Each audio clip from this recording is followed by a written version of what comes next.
耶穌咒詛無花果樹，暗示沒有預見和預知能力及缺乏常識，係咪呢？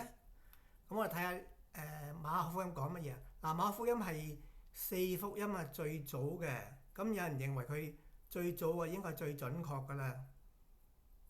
所以我哋而家睇馬可福音講乜嘢？第11章嗱，呢度講話耶穌喺伯大尼出嚟，耶穌餓咗啦，咁好遠見到一棵無花果樹，樹上咧有葉子，就行過去嗰度啦。咁咧佢諗咧喺樹上可以揾到啲嘢食嘅，咁去到樹下咧竟然揾唔到嘢，淨係揾到葉子啫。嗱，呢度咧睇到係耶穌咧係冇遠見嘅能力，即係千里眼所謂啊。佢冇千里眼，所以佢唔能夠喺好遠就見到呢棵無花果樹究竟係有冇果子咧。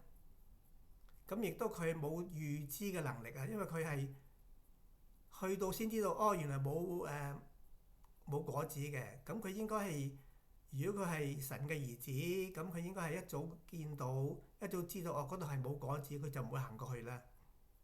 咁同埋咧，佢都要講個原因咧，因為唔係無花果收成嘅時候啊。嗱，無花果喺中東即係以色列嘅地方，大約係6月至9月度收割啊。咁個時間唔啱啊，所以係冇無花果嘅。咁耶穌就好嬲啦，咁對住呢棵樹話：從今以後永遠就冇人食你啲果子。嗱，但係咧，佢呢個無花果咧冇，佢咒咗之後咧冇話即刻謝咗㗎，佢係等咗第2日先謝咗㗎。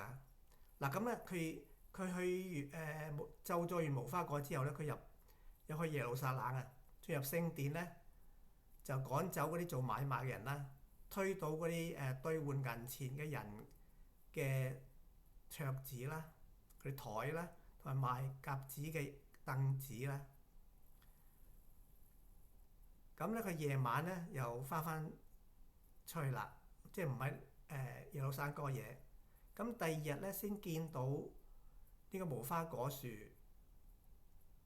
謝咗啦。有啲門徒見到嚇，就話對佢嘅老師講，對耶穌講：你所咒詛嘅無花果樹已經枯乾咗啦。咁馬太福音咧就係遲過馬可福音寫嘅，咁佢係睇過馬可福音先寫嘅，所以佢就會改咗啲嘢。佢覺得如果照抄佢嘅，咁俾人認到，咁唔係幾好嘛？就俾人話佢係抄襲咁樣，咁係可能係一個罪嚟嘅。咁咧佢就改咗個次序啊！嗱，呢個馬可福音就講話耶穌咒咗無花果樹先潔淨聖殿，呢個次序係咁嘅。但係喺馬太福音點講？係耶穌潔淨咗聖殿，然之後先去咒詛無花果樹嘅。嗱，呢度當耶穌潔淨咗聖殿之後咧，佢就應該出邊過一晚啦，然之後上晝想翻去耶路撒冷嘅時候咧，佢就肚餓啦。咁咧見到路旁咧有一棵無花果樹，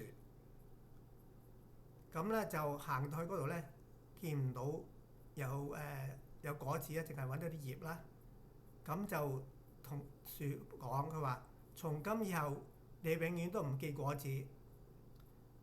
咁呢棵無花果樹就即刻枯乾咗啦。咁咧就呢度咧，即係馬太福音咧係將耶穌喺即係馬可福音講到佢即係好無能啊，又冇預見預知嘅能力啊，或者冇常識啊，即係關於呢個無花果樹幾時先結果嘅時候咧，佢又唔講嗰啲啦，講到佢咧，佢嘅能力係強咗啦。佢話一咒詛呢棵無花果樹咧，佢即刻就係死咗啦！呢棵無花果樹即刻謝咗啦。所以馬太福音係寫耶穌寫得好啲嘅嚇，話佢即係隱瞞咗佢無知或者係無能嘅啲嘢嚇，即係話佢嘅能力係強咗好多，可以即刻就咗無花果樹，即刻佢棵樹即刻謝咗就死咗啦嚇。咁樣就係馬太福音係遲過馬可福音寫啊，即係佢就會寫得好啲咯嚇。